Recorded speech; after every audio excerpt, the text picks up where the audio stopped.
বর্তমানে একটি ট্রেন্ডিং পদ্ধতি হচ্ছে পূর্বের কোনো পিকচারকে নিয়ে তুচ্ছ তাচ্ছিল্য করা বা হাসির পাত্র বানানো।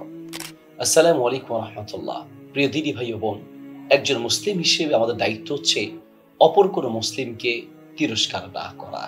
সেই মুসলিমের হাদিসে এসেছে, নবী সাল্লাল্লাহু আলাইহি ওয়াসাল্লাম বলেছেন, কুল্লুল মুসলিমি আলাল মুসলিমি হারামুন দামুহু ওয়া মালুহু ওয়া ইরদুহু।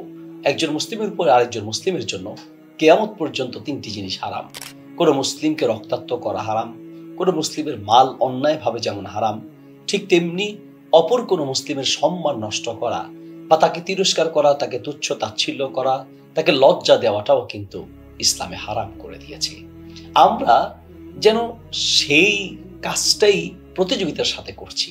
কি করে আরেকজনকে তুচ্ছ তাচ্ছিল্য করা যায়, কি করে আরেকজনকে ছোট করা যায়, কি করে আরেকজনকে লজ্জা দেয়া যায়, এটা যেন আমাদের একটা কালচারে পরিণত হয়েছে। অথচ কোরআন মাজিদে আল্লাহ তাআলা বলেছেন, লা ইয়াসখার কওম মিন কওমিন, কোন সম্প্রদায় যেন অপর কোন সম্প্রদায়কে নিয়ে তিরস্কার না করে।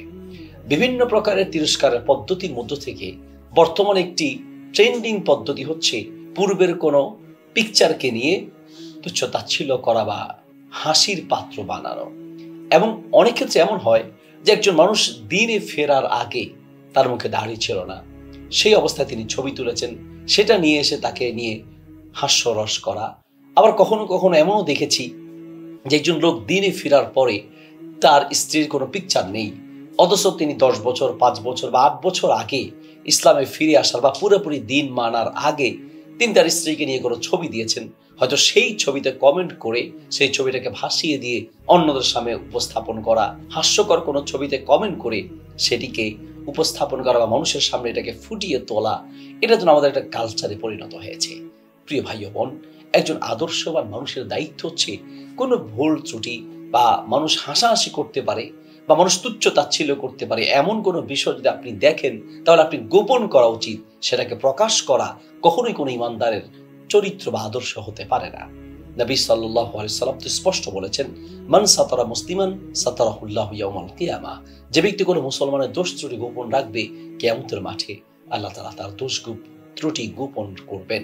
তাহলে আমাদের উচিত হচ্ছে আমরা কোনো মানুষ হাসির পাত্র যেন না হয় সেদিকে চেষ্টা করা।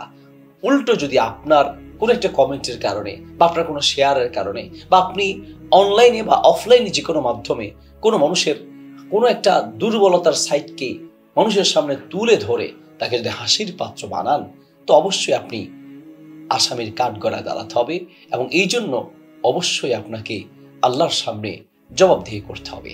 আল্লাহ তাআলা এই ধরনের অপরাধ থেকে আমাদেরকে বাঁচার তৌফিক দান করুন। জাযাকুমুল্লাহ খায়র।